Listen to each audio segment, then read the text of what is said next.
Welcome students, concept rich classes में आपका हार्दिक स्वागत है। मैं अमित कुशवाहा आज आपको क्लास 10th मैथमेटिक्स में क्वाड्रेटिक इक्वेशन के बारे में बातचीत करेंगे। आज का हमारा टॉपिक रहेगा द्विघात समीकरण, जो हमारे यूपी बोर्ड में 7 से 8 अंक जो है इसी से आता है। तो आइए हम लोग शुरू करते हैं। सबसे पहले हम लोग क्वाड्रेटिक इक्वेशन का बेसिक कॉन्सेप्ट पढ़ेंगे, सवाल कैसे बनते हैं। सबसे पहले हमारा बेसिक कॉन्सेप्ट मजबूत होना चाहिए। तो आइए शुरू करते हैं। हमारी 10th क्लास मैथमेटिक्स में चैप्टर 4 है और चैप्टर 4 में हम लोग आज बात करने वाले हैं क्वाड्रेटिक इक्वेशन की।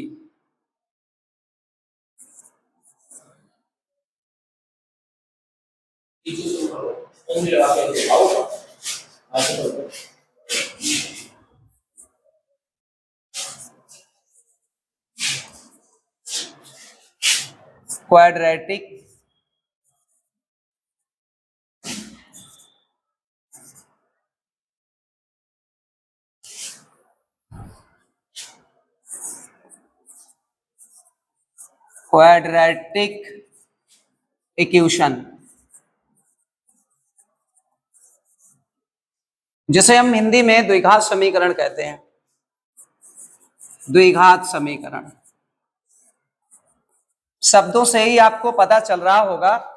द्विघात, द्वि का मतलब होता है दो, तो दो घात वाला जो बहुपद होता है उसे ही हम द्विघात समीकरण कहते हैं। आपने पॉलिनोमियल एक चैप्टर पढ़ा होगा, दूसरा चैप्टर है हमारे क्लास 10th मैथमेटिक्स में। तो वहां पर हम लोगों ने बात की थी कि अगर किसी भी पॉलिनोमियल का कोई एक्सप्रेशन दिया गया हो, सपोज करिए मैं एक एग्जांपल लेता हूं, x² प्लस 2x प्लस 3, अगर मैं इक्वल टू 0 कर दूं तो ये हमारी फॉर्म बन जाती है क्वाड्रेटिक इक्वेशन की। ये हमारी फॉर्म क्या बनती है? क्वाड्रेटिक इक्वेशन की। Standard form of quadratic equation, standard form of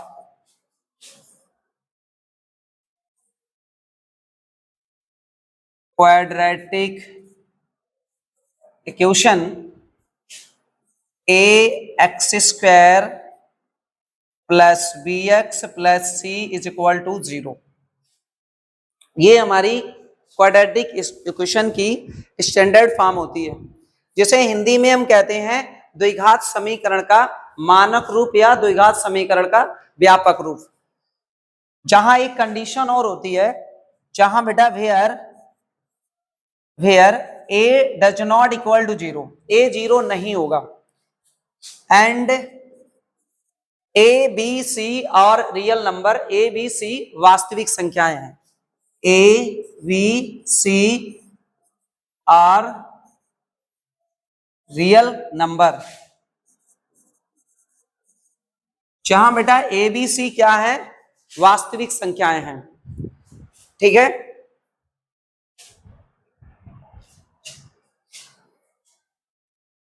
A b सी क्या है? वास्तविक संख्याएं हैं।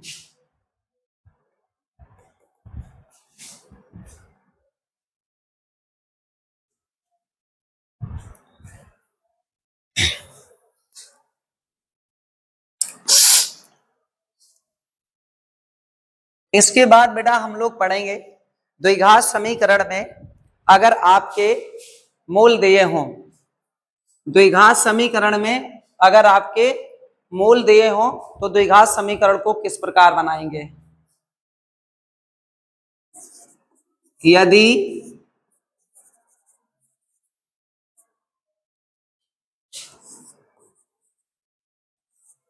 द्विघात समीकरण के मूल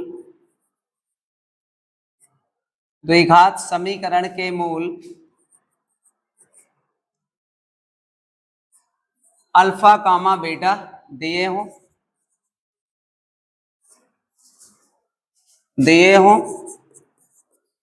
तब द्विघात समीकरण बनाना।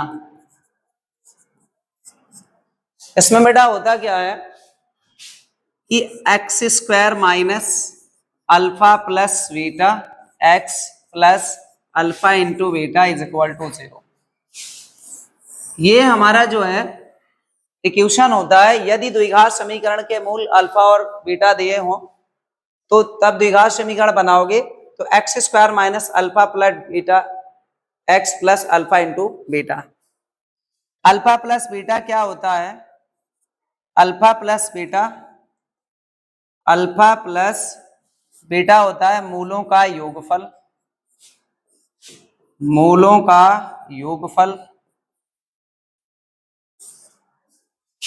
अल्फा इंटू बीटा बराबर होता है मूलों का गुणनफल। मूलों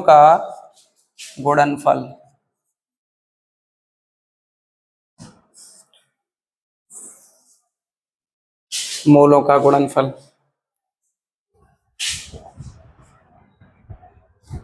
इसके बाद एक और बेसिक कॉन्सेप्ट है इसी में, nature of root. Nature of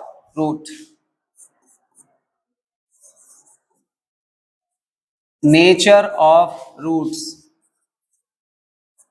Hindi में बात करें तो मूलों की प्रकृति होती है। हिंदी में बात करें तो मूलों की प्रकृति होती है, नेचर ऑफ रूट। यहां से बेटा आपको एक सवाल बोर्ड एग्जाम में देखने को जरूर मिलेगा। इसके लिए हमें सबसे पहले बात करेंगे डिस्क्रिमिनेंट यानी विविक्त कर d बराबर वी स्क्वायर माइनस 4ac होता है। विविक्त कर जो d होता है डिस्क्रिमिनेंट जिसे d से प्रदर्शित करते हैं, d is equal to b square minus 4ac। d is equal to b square minus 4ac। d is equal to b square minus 4ac। पहला पॉइंट इसमें क्या है, यदि d इज इक्वल टू 0, यदि डिस्क्रिमिनेंट इक्वल टू 0, यदि विविक्त कर का मान 0 आता है तो मूल वास्तविक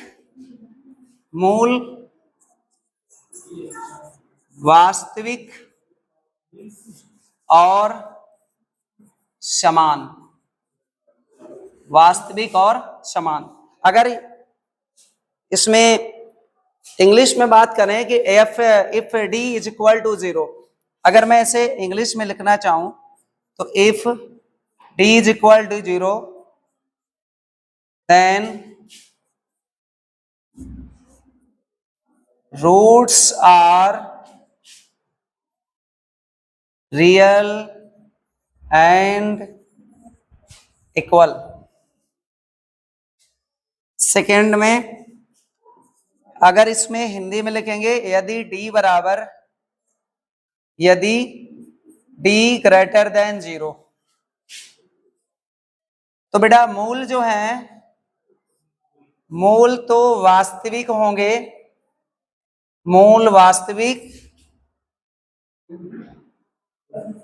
और असमान, या हम कह सकते हैं भिन्न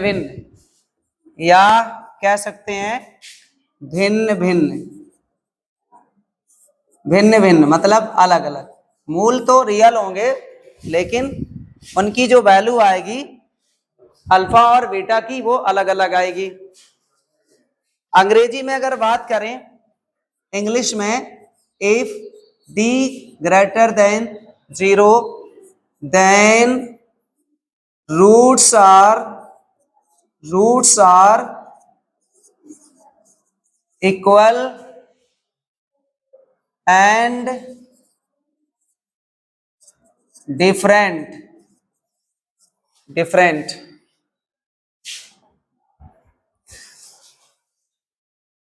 तीसरा पॉइंट है यहां से, यदि d का मान 0 से छोटा है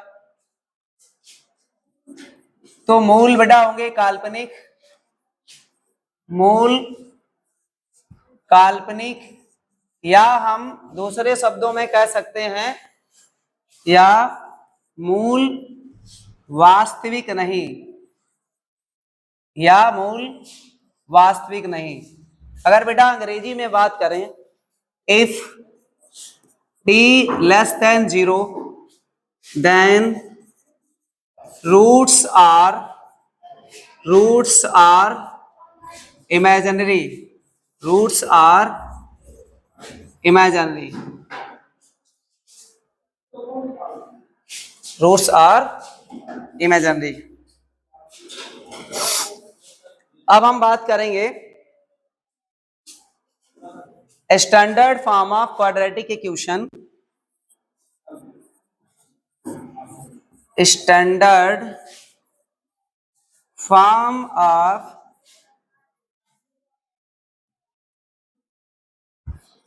quadratic equation a x square plus b x plus c is equal to 0। यहां पर हम बात करेंगे मूलों का योगफल, मूलों का योगफल, इसे बेटा कहेंगे alpha plus beta is equal to minus b upon a. अब b कहां से आया? Coefficient of x and a coefficient of x square. अगर हम इसमें हिंदी में बात करें, इसकी हिंदी में बात करें तो माइनस एक्स का गुणांक, माइनस एक्स का गुणांक और अपान एक्स स्क्वायर का गुणांक। मूलों का गुणनफल, मूलों का गुणनफल alpha into beta is equal to C upon A. C क्या है? सी इज ए कांस्टेंट, सी अचर है। सी क्या है? अचर, कांस्टेंट। तो अचर बटे में एक्स स्क्वायर का गुणांक, एक्स स्क्वायर का गुणांक, एक्स स्क्वायर का गुणांक।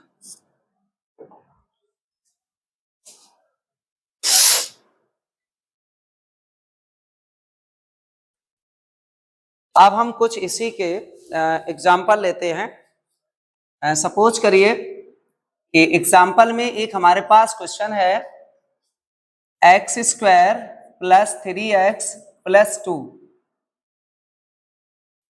Is equal to 0। आपसे पूछा जा रहा है कि रूट्स किस प्रकार के हैं, मूलों की प्रकृति पूछी गई है। इसमें बेटा क्या है? मूलों की प्रकृति पूछी गई है, मूलों की प्रकृति, नेचर ऑफ रूट। सबसे पहले क्या करोगे? समीकरण, यानी जो हमारे पास क्वाड्रेटिक इक्वेशन है, द्विघात समीकरण है, द्विघात समीकरण की तुलना, द्विघात समीकरण की तुलना यानी comparing of quadratic equation a x square plus b x plus c is equal to 0 से करने पर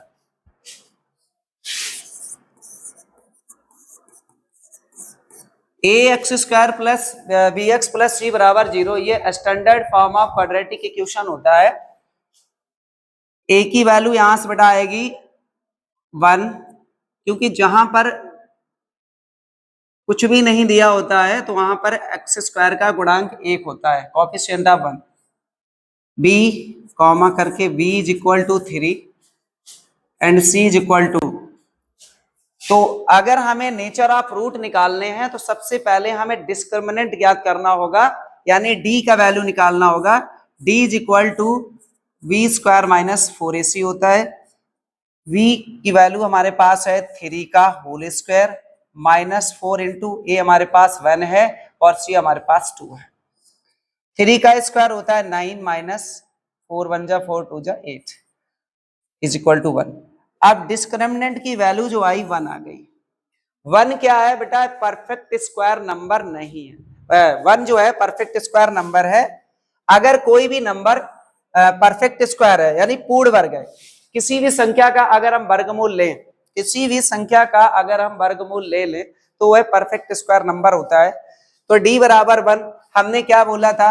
यहाँ कंडीशन अप्लाई हो, d की वैल्यू है वो 0 से बड़ी है, d की वैल्यू है वो 0 से बड़ी है। तो इसका मतलब है रूट्स हमारे किस तरह के होंगे, यानी मूलों की प्रकृति क्या होगी, मूलों की प्रकृति किस प्रकार की होगी? मूल वास्तविक तो होंगे, मूल वास्तविक होंगे, मूल वास्तविक होंगे, लेकिन इनकी जो वैल्यू आएगी वो अलग अलग आएगी। तो मूल वास्तविक और असमान हम लिख सकते हैं, मूल वास्तविक और असमान मतलब समान नहीं आएंगे, दोनों वैल्यू जो आएगी अल्फा और बीटा की वो अलग अलग आएगी, मूल वास्तविक और असमान। तो यहां से हमें मूलों की प्रकृति पता चली। अब चलिए एक और एग्जांपल लेते हैं, एक और एग्जांपल लेते हैं इसी का।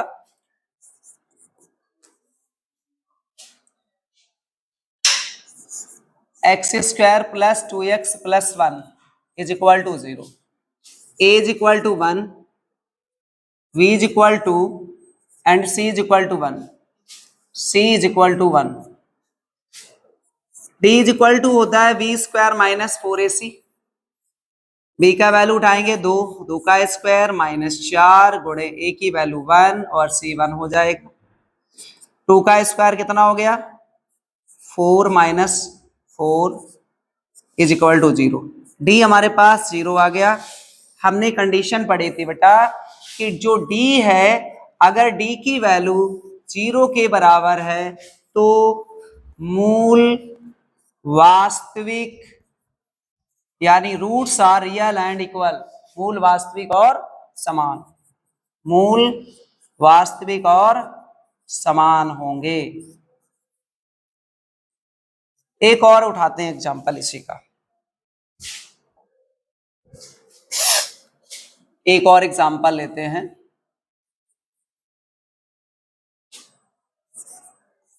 X square minus x plus 3 is equal to 0, a is equal to 1, v is equal to minus 1 and c is equal to 3, c is equal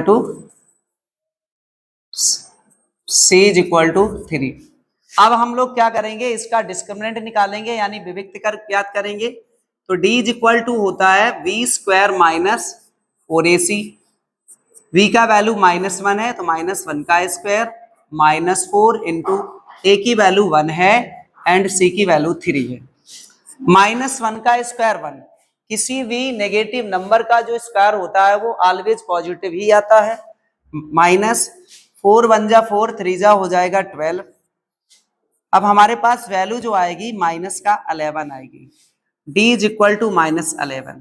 अभी हमने एक तीसरा कॉन्सेप्ट पढ़ा था कि इफ d लेस देन 0, अगर d का value 0 से छोटा है तो हमारा इमेजिनरी पार्ट होता है।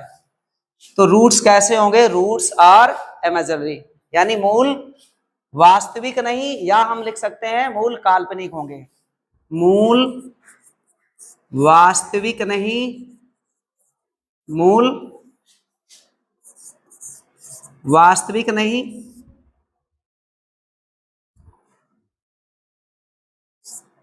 मूल वास्तविक नहीं, या हम कह सकते हैं कि मूल काल्पनिक होंगे, काल्पनिक होंगे। और ये क्वेश्चन जो है आपको जो 20 नंबर का मल्टीपल चॉइस होता है बोर्ड एग्जाम में, वो हमेशा पूछ लेता है इसी तरह से कि अगर मूलों के इस तरह से लक्षण भी कह सकता है प्रकृति की जगह, इस मूलों के लक्षण ज्ञात कीजिए। या कभी कभी ऑप्शन में लिखा होता है मूल वास्तविक नहीं, और कभी कभी क्या होता है ये मूल वास्तविक नहीं ना लिख करके मूल काल्पनिक होंगे। तो ये दोनों बातें एक ही हैं, लेकिन लिखने का तरीका अलग अलग हो जाता है, चीजें एक ही हैं। इसके बाद हम लोग बात करेंगे द्विघात समीकरण का, जो एक सूत्र होता है द्विघात सूत्र कहते हैं, और हम लोग इसे श्रीधराचार्य विधि से भी जानते हैं या श्रीधराचार्य सूत्र से भी हम जानते हैं। तो आइए हम लोग बात करते हैं द्विघात सूत्र। कभी कभी होता क्या है कि क्वेश्चन में ये दे देता है कि आपको एक समीकरण दिया होगा और आपसे ये पूछ लेगा कि द्विघात समीकरण जो दिया गया है इसका जो वैल्यू पूछा जाएगा, अल्फा बीटा का मान पूछा जाएगा, और वो पूछा जाएगा आपका जो है द्विघात सूत्र से। कह देता है कि दिए गए समीकरण को द्विघात सूत्र से हल कीजिए। ठीक है, तो द्विघात सूत्र, द्विघात सूत्र या इसी को कहते हैं श्रीधराचार्य विधि, इसी को कहते हैं श्रीधराचार्य विधि, श्रीधराचार्य विधि। अगर द्विघात सूत्र नहीं लिख करके आता है तो श्रीधराचार्य विधि से भी कह देता है कि श्रीधराचार्य विधि से इसे हल करना है। तो द्विघात सूत्र या श्रीधराचार्य विधि क्या होती है? तो देखिए, सबसे पहले होता क्या है इसमें, x बराबर minus b plus minus root b square minus 4ac upon में 2a, पूरे के होल के अपान में 2a होता है।